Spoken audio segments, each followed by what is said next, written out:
अगर मैं आपसे कहूं कि पैरा एथलीट चैंपियनशिप 2025 के अंदर जब 27 तारीख से 5 तारीख के बीच ये पूरा का पूरा टूर्नामेंट बीता, तो क्या आपने कभी सोचा कि भारत ने कितनी बड़ी उछाल या छलांग मारी? आखिर कितने गोल्ड मेडल, तो कितने सिल्वर, कितने ब्रॉन्ज, आखिर किसने जीता, किस कैटेगरी में जीता, और जो रिकॉर्ड बनाया वो कितने सेकंड, कितने मिनट के अंदर बनाया? आइए देखते हैं कि आखिरकार इस पूरे के पूरे पैरा एथलीट चैंपियनशिप के अंदर हुआ क्या था।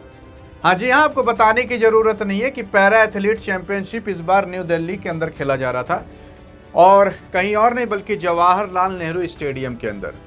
फिर उसके बाद अगर देखने की कोशिश करें तो इसके अंदर काफ़ी सारे टूर्नामेंट या काफ़ी सारे गेम हुए थे। और आइए देखते हैं कि आखिरकार भारत के वो कौन से खिलाड़ी हैं जो पैरा एथलीट चैंपियनशिप के अंदर गोल्ड या सिल्वर या ब्रॉन्ज जीते हैं। यानी कि भारत का पूरा इतिहास इस 2025 का पैरा एथलीट चैंपियनशिप का एक बार में देख लेते हैं। अगर आप देखने की कोशिश करोगे, और पहले हम अगर ये जाने कि गोल्ड मेडल किसे मिला, क्योंकि 3 मेडल ही मिलते हैं, जो पहले पाता है उसे गोल्ड, जो दूसरे पाता है उसे सिल्वर, तो जो तीसरे पाता है उसे ब्रॉन्ज। तो अगर गोल्ड वालों की हम बात करें तो गोल्ड पे आप देखोगे तो पहले आते हैं कोई और नहीं बल्कि सुमित अंतिल। हाँ, अगर देखने की कोशिश करोगे तो ये जेवलिन थ्रो के अंदर गोल्ड मेडल जीते हैं, और कैटेगरी याद रखिएगा F64, और इन्होंने 71.37 मीटर तक का अपना जेवलिन थ्रो किया था। यार आप सोचोगे ऐसे तो नीरज चोपड़ा 90 मीटर तक फेंक लेते हैं, 88 मीटर तक फेंक लेते हैं, ये तो 71 मीटर तक ही फेंके, तो कैसे इनका रिकॉर्ड बन गया? नहीं भाई साहब, देखो ये पैरा एथलीट चैंपियनशिप है, इसके अंदर जो प्लेयर्स आते हैं तो कुछ प्लेयर्स का पैर नहीं होता, कुछ प्लेयर्स का हाथ नहीं आता।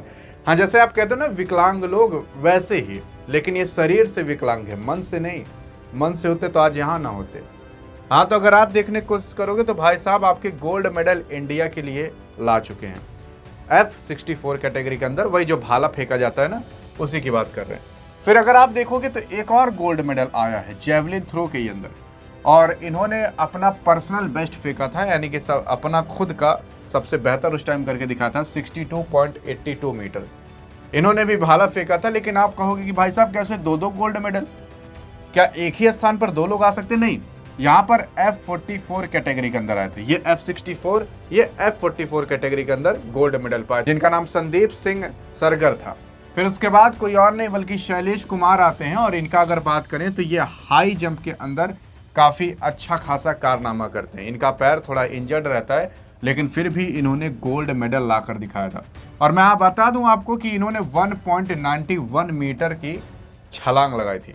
भाई साहब 1 मीटर लगभग इतना होता है, और इसी में इतना और जोड़ दो, मतलब लगभग एक आदमी के ऊपर, जितना बड़े हम है ना, उसके ऊपर तो बंदे ने छलांग लगाई थी, वही पैर इंजर्ड होने के बावजूद भी। मतलब आप सोच सकते हो कि क्या वो हाई जंप रहा होगा। और इन्होंने भी भारत के लिए एक गोल्ड मेडल लाकर जीता है।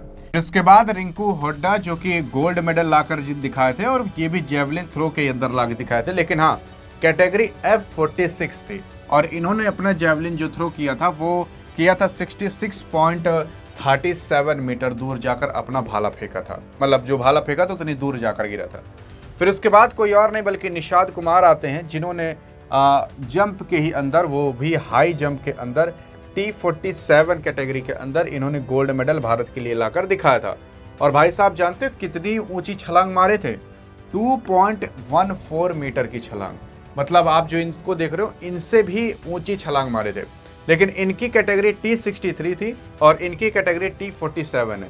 तो ये T63 के अंदर गोल्ड मेडल लाए, और ये T47 के अंदर गोल्ड मेडल लाए। मतलब कि एक आदमी, एक अच्छा खासा लंबा तंबा आदमी से भी ऊपर बंदे ने छलांग मारी थी। फिर उसके बाद अगर देखोगे वुमेन्स कैटेगरी के अंदर 100 मीटर की दौड़ में, वो भी कैटेगरी T12 के अंदर सिमरन शर्मा ने गोल्ड मेडल लाकर जिताया, और इन्होंने वो 100 मीटर कंप्लीट कर लिया था केवल 11.95 सेकंड्स के अंदर। मतलब आप सोच सकते हो कि 100 मीटर केवल 11 से 12 सेकंड के अंदर अगर आप तय कर लो, उतना तेज इन्होंने सिमरन शर्मा ने दौड़ कर किया था और गोल्ड मेडल लाया। तो अगर देखोगे तो इस पैरा एथलीट चैंपियनशिप 2025 के अंदर तो 1 gold, 2 gold, 3 gold, 4 gold, 5 gold, 6 gold, Bharat के लिए 6 गोल्ड टोटल आए हैं। और किसने किसने गोल्ड लाया है, किस कैटेगरी के अंदर लाया है, क्या स्पोर्ट्स में लाया है, और उन्होंने क्या कारनामा किया था, कितने मीटर का, वो सारी चीज़ें हमने बता दी।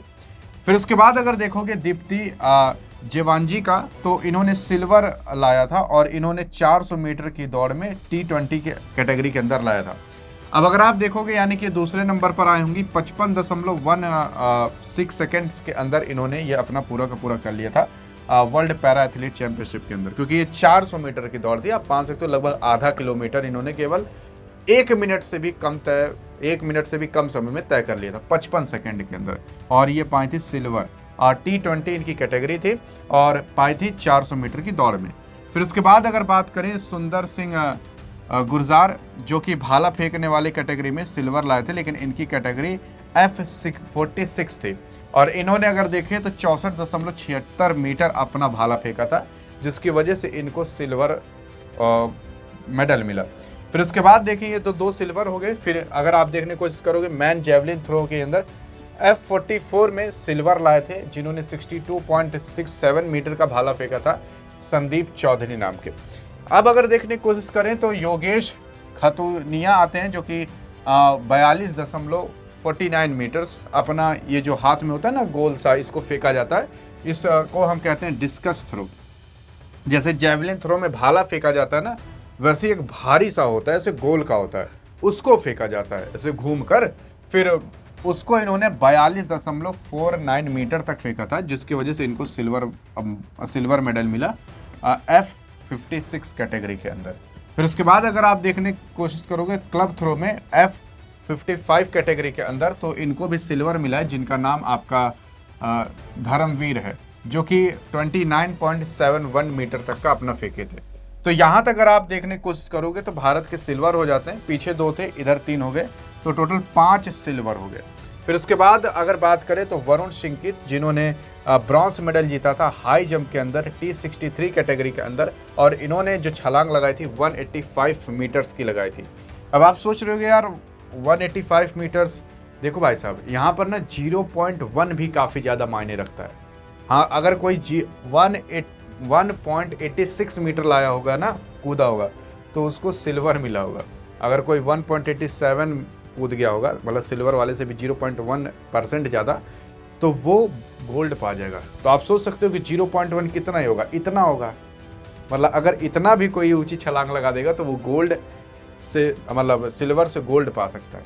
फिर उसके बाद अतुल आते हैं, जो कि 45.61 मीटर तक का अपना ये डिस्कस थ्रो फेंकते हैं F57 कैटेगरी के अंदर और ब्रॉन्ज जीतते हैं। फिर उसके बाद अगर देखें वुमेन्स 200 मीटर की रेस के अंदर, तो प्रीति पाल जो कि ब्रॉन्ज मेडल जीतती हैं और इन्होंने 30.03 सेकेंड्स के अंदर ये 200 मीटर कवर कर लिया था। हाँ, फिर उसके बाद अगर देखने की कोशिश करें तो प्रदीप कुमार आते हैं, जिन्होंने 46.23 देखा जाए तो अपना थ्रो फेंका था, जो कि डिस्कस थ्रो था F64 कैटेगरी के अंदर, और ब्रॉन्ज मेडल जीते थे। वही जो मैंने कहा ना कि हाथ में ऐसे गोला रखा जाता है, गोल का रहता है, उसी को ऐसे घूम कर फेंका जाता है, तो उसको लगभग 46.23 मीटर तक फेंके थे और इन्होंने ब्रॉन्ज मेडल जीता था। तो ब्रॉन्ज मेडल की बात करें तो 1 2 3 4 ब्रॉन्ज मेडल भारत पाया, और अगर देखने की कोशिश करें तो 5 सिल्वर पाया, और अगर गोल्ड की हम बात कर लें तो 1 2 3 4 5 6 भारत ने 6 गोल्ड जीता। 6 गोल्ड, 5 सिल्वर और 4 ब्रॉन्ज, यानी कि इस बार गोल्ड की तादाद ज़्यादा है। अगर सारा मिला लोगे तो लगभग 10 से भी ज़्यादा भारत मेडल जीत चुका है इस पैरा एथलीट चैंपियनशिप के अंदर, और धीरे धीरे भारत आगे सभी स्पोर्ट्स कैटेगरी में बढ़ता चला जा रहा है। और भाई साहब यहाँ पर केवल ये नहीं है कि आप इनको देखकर कुछ ना सीखो। अगर आप यहाँ पर देखने की कोशिश करोगे तो सब किसी न किसी चीज़ से विकलांग होंगे, और उन सब ने ये कारनामा किया। हाँ जी हाँ, उन सब ने ऐसा कारनामा किया।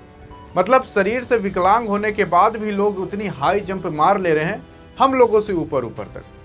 भाई साहब जितनी हमारी हाइट है 5-6 फीट जो भी होगी, उससे भी ऊपर तक वो लोग केवल हाई जंप मार रहे हैं।